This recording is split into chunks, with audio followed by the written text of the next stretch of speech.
Animate சிசியில் நாம் செய்கிற காமனான 5 மிஸ்டேக்ஸ். இந்த சேனலில் நான் அனிமேட் சிசி யூஸ் பண்ணி அனிமேஷன் எப்படி பண்ணுறதுன்னு கற்றுக் கொடுத்துட்ருக்கேன். ஒருவேளை நீங்கள் இந்த சேனலுக்கு புதுசாக இருந்தீங்கன்னா இந்த சேனலை சப்ஸ்கிரைப் பண்ணிக்கோங்க.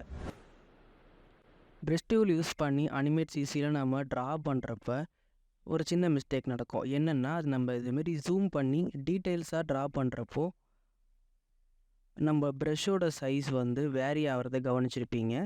ஸோ இது நம்ம டெக்னிக்கல் எரர் அப்படின்னு நினச்சிட்ருப்போம். பட் ஆனால் இது ஒரு சின்ன மிஸ்டேக்னால இந்த மாதிரி பிரச்சனை வருது. அது என்னென்னு பார்த்தீங்கன்னா, நீங்கள் ப்ரஷ் டூல் செலக்ட் பண்ணிவிட்டு ப்ராப்பர்ட்டிஸ் பேனல் போனீங்கன்னா ப்ரஷ் ஷேப்ஸில் ஜூம் சைஸ் வித் ஸ்டேஜ்னு ஒரு ஆப்ஷன் இருக்கும். அதை டிக் பண்ணி விட்டுருங்க. டிக் பண்ணி விட்டுட்டு நீங்கள் இப்போ ப்ரஷ் யூஸ் பண்ணி ட்ரா பண்ணிங்கன்னா உங்களோட சைஸு ஜூம் பண்ணாலும் சேஞ்ச் ஆகாது. ஸோ இது என்டையர் டாக்குமெண்ட்டுக்கு ப்ரஷ்ஷோட சைஸை காமனாக மெயின்டைன் பண்ணும். ஒரு ஆப்ஜெக்ட் வரைஞ்சிட்டு நம்ம அவுட்லைன் முடிச்சுட்டு அதுக்குள்ளே பெயிண்ட் பக்கெட் டூலை வச்சு கலர் ஃபில் பண்ணிகிட்ருப்போம். சடனாக ஒரே ஒரு லூப்பில் மட்டும் நம்மளால் அந்த கலர் ஃபில் பண்ண முடியாது. நம்ம ஜூம் பண்ணி பார்த்துருப்போம் ஏதாவது ஓப்பன்ஸ் இருக்கான்ட்டு. எந்த ஓப்பனும் இல்லை.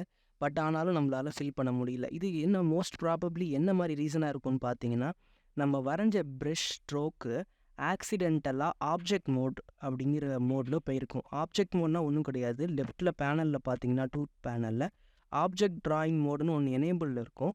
அதை ஃபஸ்ட்டு டிசேபிள் பண்ணிவிடுங்க.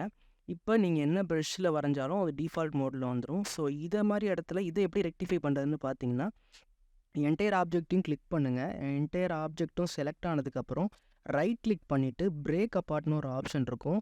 அதை கொடுத்துட்டிங்கன்னா உங்களுக்கு இது ஃபில் மாதிரியே மாறிடும். இந்த ஸ்ட்ரோக் ஆப்ஜெக்ட் மோட் இல்லாமல் ஃபில் மாதிரியே மாறிடும். இப்போ நீங்கள் உங்களுக்கு என்ன கலர் வேணுமோ அதை உள்ளே ஃபில் பண்ணிக்கலாம்.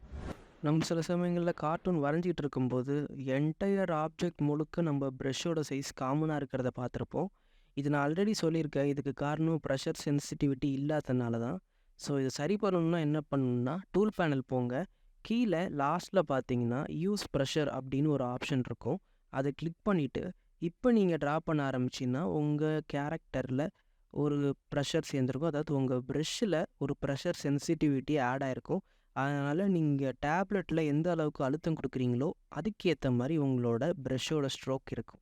இது ஒரு நீட்டான க்ளீனான ஒரு ஷார்ப்பான ஒரு அவுட்புட் கொடுக்கும். இது பார்க்குறதுக்கு ரொம்ப அழகாகவே இருக்கும். உங்களில் சிலர் பென்சில் யூஸ் பண்ணி ஷேப்ஸ் வரைஞ்சிட்டு இருப்பீங்க. சில சமயங்களில் பார்த்தீங்கன்னா நம்ம பென்சில் யூஸ் பண்ணி நமக்கு விருப்பமான ஷேப்ஸ் வரைஞ்சிட்டு இருப்போம். பட் ஆனால் அது ஏதோ ஒரு விதத்தில் ஸ்ட்ரைட்டானா தெரியும். இதுக்கு காரணம் என்னன்னு பார்த்தீங்கன்னா, பென்சில் டூலில் செலக்ட் பண்ணிக்கோங்க. பண்ணிவிட்டு டூல்ஸ் பேனலில் கீழே வந்தீங்கன்னா பென்சில் மோடு உங்களுக்கு ஸ்ட்ரைட்டனிங்கில் இருக்கும். அதை நீங்கள் ஸ்மூத்லேயோ இல்லை இன்கிங்லேயோ மாற்றிக்கிட்டிங்கன்னா நீங்கள் வரைகிற அந்த ஆப்ஜெக்டோட அவுட்லைன் ஸ்மூத்தாக வரும். ஸ்டேஜில் நாம் பிளாக் கலர் ப்ரஷ்ஷை வச்சு தான் வரைஞ்சிக்கிட்டு இருப்போம். ஆனால் சடனாக பார்த்தீங்கன்னா நம்மளோட அவுட்லைனோட கலர் வேறு மாதிரி இருக்கும். நம்ம மறுபடியும் ஓவர் ட்ரா பண்ணி பார்த்தாலும் நம்மளோட கலர் மறுபடியும் இதே மாதிரியே இருக்குது. இது சமயத்தில் ஒரு குழப்பங்களை ஏற்படுத்தலாம். இது ரொம்ப சாதாரணமாக ஒரு மிஸ்டேக் தான். இது ஆக்சுவலாக என்னென்னு பார்த்தீங்கன்னா, மேலே டைம் லைனில் உங்களுக்கு அவுட்லைன் மோட் எனேபிளில் இருக்கும். அதை ஆஃப் பண்ணி விட்டுட்டிங்கன்னா நீங்கள் வரைஞ்ச ஸ்ட்ரோக் கிடச்சிரும். அனிமேட் சிசி எப்படி யூஸ் பண்ணுறது அப்படிங்கிறதுக்கான கம்ப்ளீட் டுட்டோரியல் ஒரு பிளேலிஸ்ட்டாக போட்டிருக்கேன். அதையும் என்னோடய பிளேலிஸ்ட்டில் போய் செக் பண்ணிக்கோங்க. தேங்க்யூ.